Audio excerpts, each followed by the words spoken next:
What's going on, everybody? I'm DJ McCree of Track and BNT, and today is free. Well, today is really Thursday, but I'm doing free download Fridays yet again on a Thursday, and only because I have a court date, and I don't know what's gonna be the outcome. So we'll just pray for me, and hopefully everything will be all right.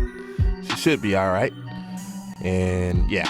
But anyways, today we're gonna be talking about this free download that is on this website in particular, and it is from lsraudio.com, and it is the LVLMeter 1.1, which is a 32 and 64-bit plugin, I believe. Yeah, and it works as AU and RTAS host and Mac for you Mac users. I don't know how great that is for y'all. I know like Pro Tools be tripping, so yeah. Sucks to be you guys, but anyways, yeah. In general, this is basically a VU meter, which means volume units, and it pretty much measures the volume, and it's good for people that don't have VU meters like on your audio interface or whatever, and it works in the same light as in like a lot of the SSL boards that have a whole bunch of over there different mixer buses. You will see these very common, usually one or two of them, depending on whatever, but one representing the left, one representing the right, so stereo obviously, but in general, this is great. This is a very great thing to have in your arsenal, so that you're actually mixing stuff and then you know how loud it is and if it's peaking or not, obviously. So, but that's just one of them.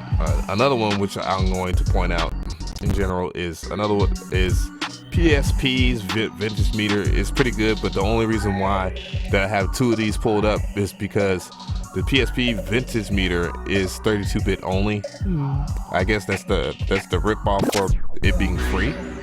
So in general, it works. If you're an FL Studio user, you don't have to worry about a thing, because FL Studio it has a bridge program in it, so you can actually, if you're me and you have a 64-bit operation system, this will work regardless. So FL Studio users wins again, but so so I already have an example pulled up, and I'm just gonna go ahead and ride this beat out, I guess, as it clicks up. And I'm gonna go to a different screen.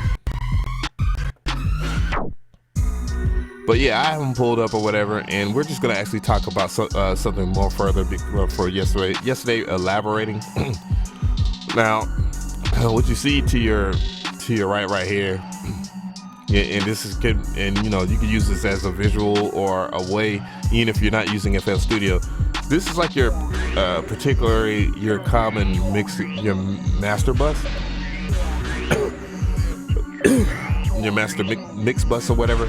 You have your pyramid, your EQ, and then Maximus. What that represents, you have your EQ, and what Maximus represents is just a compressor. And then it says Fruity Limiter, that's your limiter. Now, for all purposes or whatever, I can tell you right now, you don't necessarily need EQ, but it's fine to have an EQ at the end of your mix or whatever. Just make sure that that it's in this order, because this is, even though mixing is one of those things where you have to do as you feel, what sounds good to you or whatever feels good to you will feel good to everybody else type deal. There are rules, the levels to this shit, and excuse my French, but there are levels to mixing that you have to go by. Let me mute both of these. I don't need them anyways. And EQ, having an EQ, necessarily you don't need the EQ.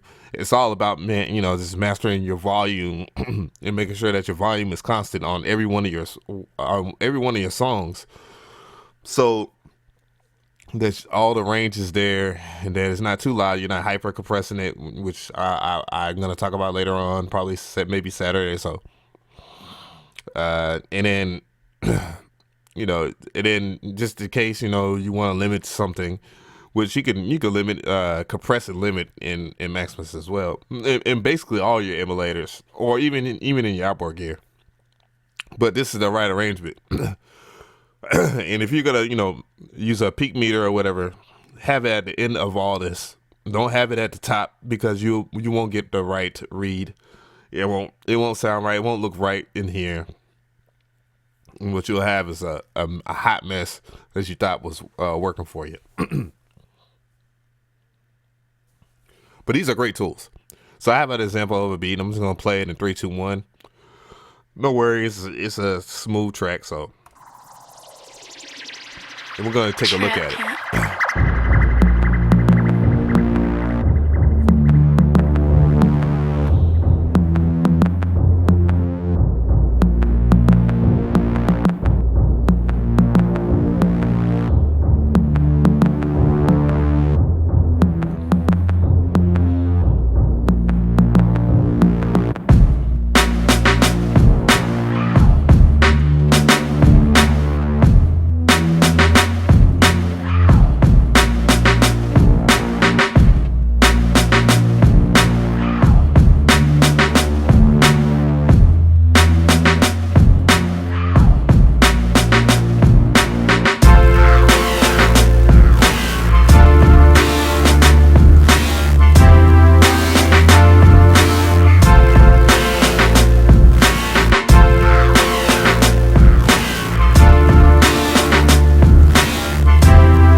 So as you can see, there's 2 meters right here, and they both have their separate jobs. This is right here is just showing your active volume settings, as far as like wherever you see what through the oscilloscope is being translated through the VU, the volume units, and you're seeing how much your track is moving. The reason why I like using these in general, or seeing these on like compressors or whatever plugin I'm using in the master bus, is because I actually can see how if it's too loud. Because if it's too loud, I mean, shucks. And I'm gonna pull up another plugin real quick. And this one I will hopefully nothing crazy happens, because it be tripping.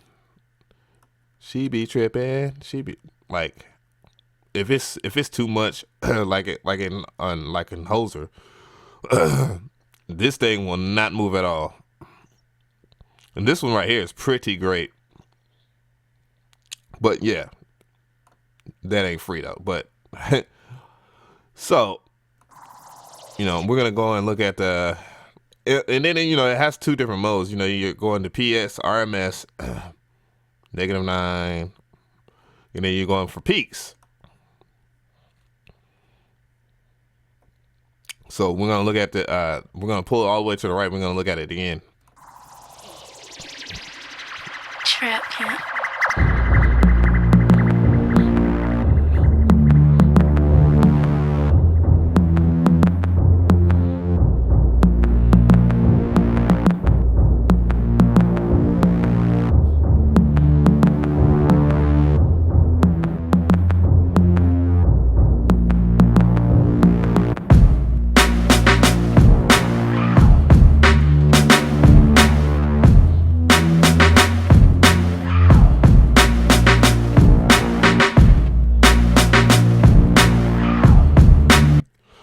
So you actually see that it kind of just rolls off the peak. Well, it doesn't do anything as far as coloring your song or whatever. But as you can see, you see which one is more prominent in the stereo representation.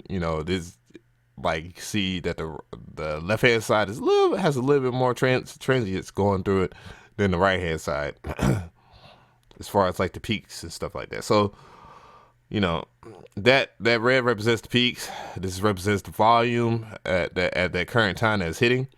One thing, my only tit for tat for this, even though it's not a review, is that it's a little bit slow. For my taste, for my blood. But all right, we're gonna go to the PSP, which these both will be in the description box. By the way, it might be too late. Some people are probably lost interest, but For those who don't, you learn more than that person. Trap camp.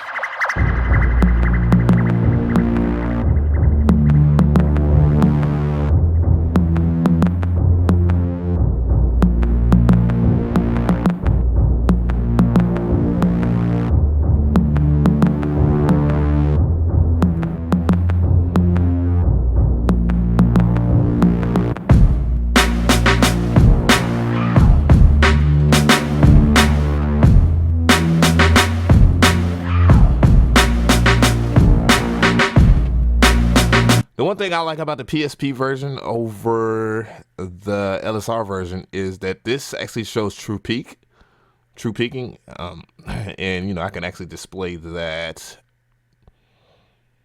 Where are thou? Where are thou?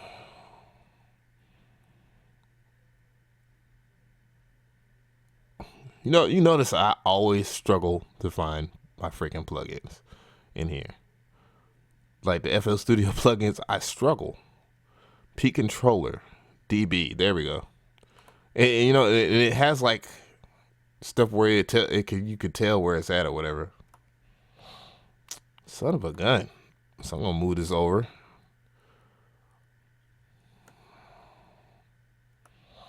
Only if I can record two screens somehow.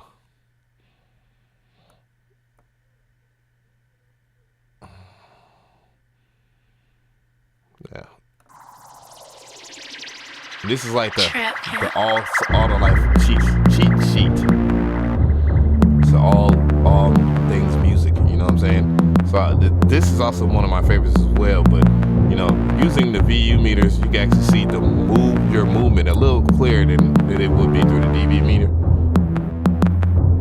You can see what things is hitting and stuff like that. The VC, see how much faster this is.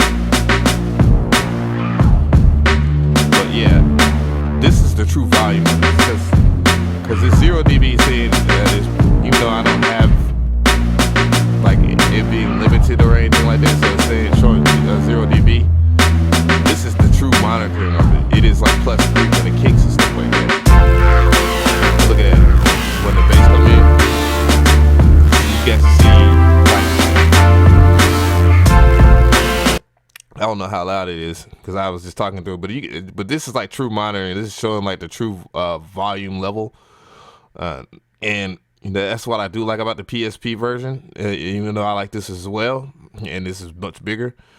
Like it shows like the true value of the loudness or whatever versus this too, because that's why I don't necessarily rely on that after the fact, because the true loudness of it. Because looking through the VU meter. Looking at my VU meter that's on my audio interface, it's distorted. It's well, not distorted, but it's in the red when the kicks hit.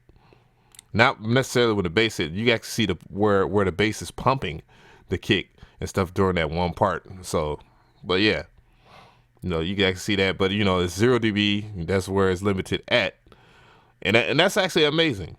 It's like those are things that people really wouldn't know, but I'm just here to just reveal that for you, and then let y'all know where you can get these darn tools at. I hope I didn't leave anything out. Yeah, and then there's PPM, so post peak monitoring, metering. God dang, how much you gonna get to?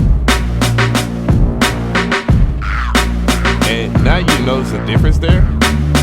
And the difference now is that it's showing you like the post gain and kind of like the noise reduction.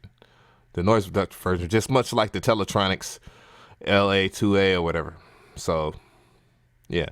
But that's it. If you like this video, give it a like. If you want to download, it will be in the description box once again. And if you have any more comments and stuff like that about VU meters, what is your favorite meter out of these two, and what are your other favorite meters that you might pay for? I know there is a full version of this right here, even though this is like totally free, and it doesn't crash or anything like that, give you viruses or that BS. It's totally free, but the one that you pay like $30 for is much better. it gets a lot better. You know, it's much of this size or whatever. You know, they kind of choked you off, but it's free though. So yeah, and these are very helpful tools. Like, don't get it twisted. These are something that you do need in your studio. No matter what size studio you have or how big your studio is, you know, the more visual you can get, along with how those nice little shiny radar ears like I have. Yeah, the much better you'll be as a engineer, music producer, because you'll actually get to see your movement and know like how it will feel. But yeah, first video by me. Check out the videos on my playlist. I got more free download Fridays videos in my playlist. Yeah, and more helpful reviews and stuff like that. And check out DJAdamcree.net. I'm your boy DJ McCree, and I am out.